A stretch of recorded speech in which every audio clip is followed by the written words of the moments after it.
So now we move on to Tiffany Ernst from the Experimental Zoology Group, and she will tell more about fish's maternal effects. Hello. So as Careful already said, my name is Tiffany Ernst. I'm a PhD candidate at the Experimental Zoology Group, and today I'm going to talk to you about my PhD project, the evolution of maternal effects in live-bearing fishes. So first, we're going to start with the tree of life, which at the moment might look a bit complicated, but for me, we can break down the evolution and persistence of life into very generally complexity.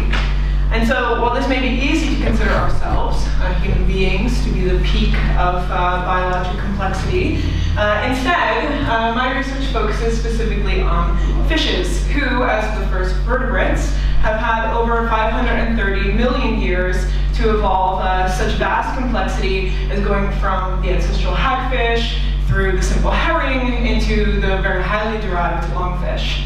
And so my fascination and ultimately my passion for fishes comes from their ability to be simultaneously rudimentary species, but also very complex in the way that they intertwine their biologic processes. And when we look at the evolution of complex traits, it may be easy for us to think about this as seeing these traits as their finished form, as being only functional when they are the sum of all of their parts. But instead, I'd like you to think about evolution instead as kind of a gradation of trait complexity, and so traits evolving over long periods of time. And so this may be easy for us to wrap our heads around in geologic time periods, so millions of years over the process of macroevolution. However, this makes it really difficult for us to understand where complex traits like the feathered wing, the eye, or the brain actually originate, because we are missing those intermediate forms. And so instead, complex traits which evolve over shorter periods of time, so ecological timescales, so tens of generations via microevolution, are actually much more useful for understanding how and why complex traits evolve, and also what role they play in kind of increasing offspring fitness. So I'd like to bring you to the placenta. This is a temporary organ which is formed during pregnancy to mediate a biologic exchange between a mother and her fetus. As the only organism in all, or as the only organ in all the animal kingdom to be composed simultaneously of tissue from two different organisms, the placenta is kind of the prime example for tissue complexity. During pregnancy, the tissue acts as the sole communicative barrier between a mother and her offspring. It's responsible for the transfer of nutrients, regulation of temperature, and also the transfer of respiratory gases, waste products, and hormones. And it's for this reason then that the placenta kind of takes this role both anatomically, physiologically, genetically, and hormonally in helping the offspring to develop during gestation in this kind of intimate relationship with the mother. Now, most of you in the audience, so what we're probably most familiar with is the human placenta. You may have heard of it when a friend or a loved one has recently given birth. And unfortunately, the mammalian placenta, the one that we all have at some point in life, has only evolved once in all of evolutionary history. And so this makes it really difficult for us to disentangle kind of the role of the placenta in evolution, and also the role it takes in how we develop. And so instead, I'd like you to think that actually placentation has evolved many times over the course of the entire animal kingdom in species so widely distributed in evolution as snakes and scorpions and even sharks. But you may also be thinking, well, these animals are also not very similar to each other and vastly separated by evolution. And so again, this makes it more difficult for us to understand why evolution has evolved, or why placentation has evolved in these species. And so for this reason, my research focuses specifically on a group of live-bearing freshwater fishes known as the Basilica. So the fish family Basilica is composed of approximately 280 species, which are further subdivided into 28 genera. As you can see from this image, these fish vary greatly in color, size, social behavior, but most notably, and what's most interesting for me, is that they also vary greatly in their mode of maternal provisioning or their degree of placentation. And so while all of the species in this group are live bearers, not all have placentas. And what's especially interesting is that placentation has actually evolved 8 independent times within this same group of fishes. And this is especially important for us as researchers because it gives us a spectrum for understanding a species' range from low to high degrees of placentation alongside very closely related non-placental species. So we look at an example of the pusillid placenta. You may be thinking that this doesn't look at all similar to the human placenta I showed earlier, but I would like to orient you to some structures to give you an idea. So one big difference between pusillid and ourselves is that they actually can carry multiple broods at the same time, which forms a placental mass, like you'll see on the left, where you have multiple fetuses simultaneously. And if we zoom in closer to an individual fetus, we see that each one is entirely encased by the maternal portion of the placenta. This completely covers the offspring, and each of these placentas is connected to the mother's bloodstream via individual umbilical cords. And if we were to remove the maternal portion of the placenta, so we have just the fetus on its own, we see that each fetus also has its own fetal placenta, whereby it receives these nutrients and hormones from its mother during the gestational period. And so to understand the role of placentation in pusillid evolution and how this has happened over time, my research focuses specifically on a subgenera of Pusillidae known as the Pusillidopsis. In this group alone, we have 3 independent evolutions of placentation, which you can see as the yellow boxes on the right. And what's especially interesting is that there is varying degrees of placentation even within this group, which can be scored against one another quantitatively by looking at the amount of maternal provisioning that occurs during gestation. So within this group, we're looking at 4 species specifically because we want to look at 2 placental species, which have 2 very different degrees of placentation, and we also want to look at their non-placental counterparts, so their closest brother or sister species, which does not have a placenta, but has evolved close to it in evolution. And what we hope to see here is we want to see distinct patterns in not only differences between being placental and being not placental, but we also want to see differences in hormone signaling, gene expression, other biologic functions between the 2 placental species. So how does the degree of placentation influence this? So with this figure here, what you're seeing is a graphical representation of the quantified amount of maternal provisioning. So from left to right, we have increasing degrees of placental complexity. And so this is for all Pusillida species, and species which are less than 0.75 on this scale actually have no placenta, so we can ignore those. And here we see then that the 2 placental species that we're working with represent this kind of broad range in the degrees of placental complexity. And this is really essential for us in understanding these different steps in placental evolution, because essentially we can think of these species as representing different points in evolutionary history in the evolution of placentation. And this will give us a really good idea for evolutionary trajectory of a species, and also determining how maternal provisioning might influence offspring fitness. So, as you might imagine, life for a female pusillid living in a dynamic freshwater environment in Central to South America is not low in challenges.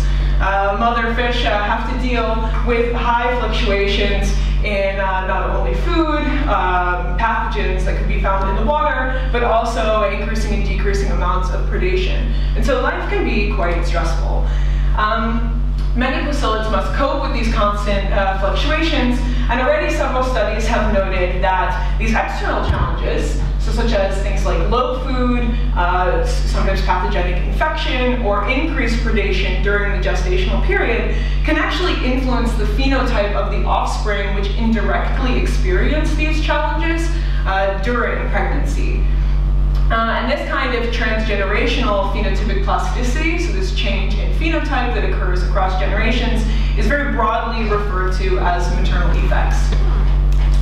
So I'll give you a quick example. What's interesting about these studies is that there has been an indication that the mode of maternal provisioning, or the degree of placentation, can actually increase offspring fitness and influence the offspring phenotype under the same environmental challenges. So with this example, we see that when food availability is low during the gestational period, placental fishes often have more but smaller offspring than their non-placental counterparts.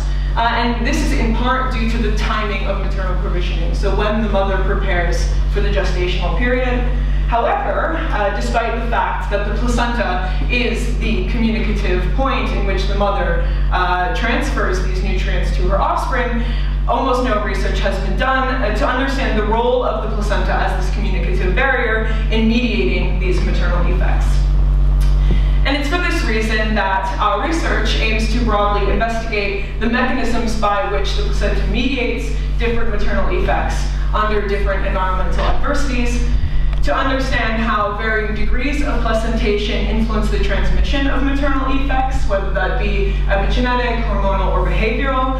And further, we want to see if gestational challenges can prime offspring to meet the same or different challenges in their environment in adulthood. And at that point, I'd like to thank you all for your attention, and I will now take any questions.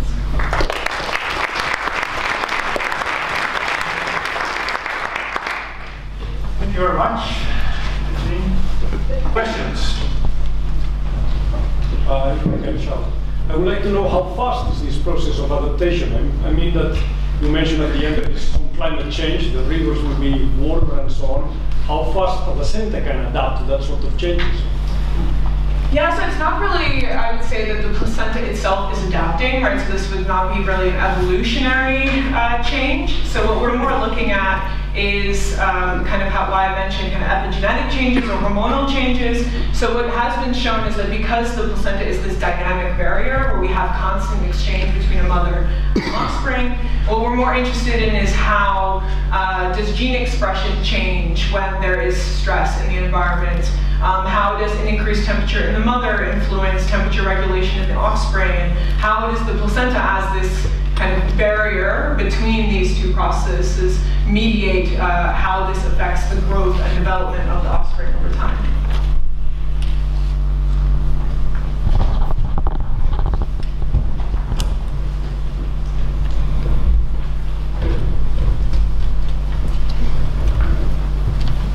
I was going to ask, did you already look into landscape genomics approach to this? So basically, based on what you said, the evolution to produce a placenta, it's a process that gives an evolutionary advantage where there is a stress. Where this organism is exposed to a stress, right? Because eventually they can control their offspring. So have you thought about, as you said, you have all these different evolutions that happen separately in different places. So looking at the environmental conditions in these places and see if there is a correlation between specific environmental conditions. So I don't know, if it's something that depends on more temperature, or resource availability. Let's say if you had something like a temperature map, so you know extreme events of high temperature, something like that, and relate that with the evolution of these traits. Yeah, so I guess I'll answer your question in two parts. So the first is that many of these species exist together in groups, so in the same kinds of environments. And so you have placental and non-placental species, or placental species with varying degrees of placentation, all kind of within similar habitats, or sometimes in the same rivers, for instance.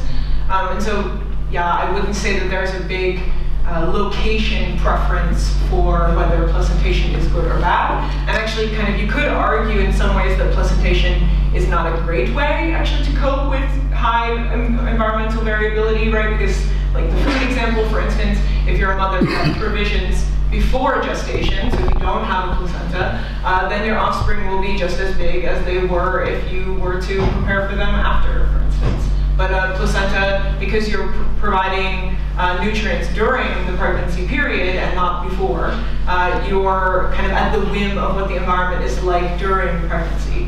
And so I think that it's kind of a trade-off of deciding whether to be placental or not and kind of where you fall on the spectrum. To kind of answer your next question is that I don't look at these fish in the rivers themselves. There are other people in our group who do look at that. But what I will be doing is actually exposing them to much more controlled environmental challenges. So trying to isolate, like you said, temperature away from maybe a more chemical stressor or so on. And so to understand maybe whether there's a difference in the type of challenge in how the placenta mediates this effect. From an evolutionary perspective, what is more important? More fishes but smaller, or less fishes but with a high figure?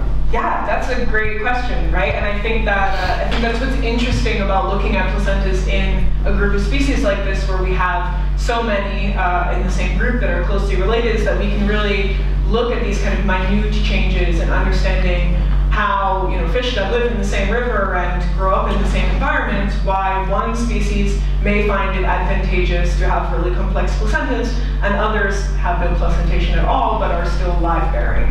And I think understanding how those species cope with those changes can really help us understand how the placenta works and what is happening at this kind of minute level at this point. So. Very nice fundamental question. Yeah. Exactly. Okay. Thank you very much.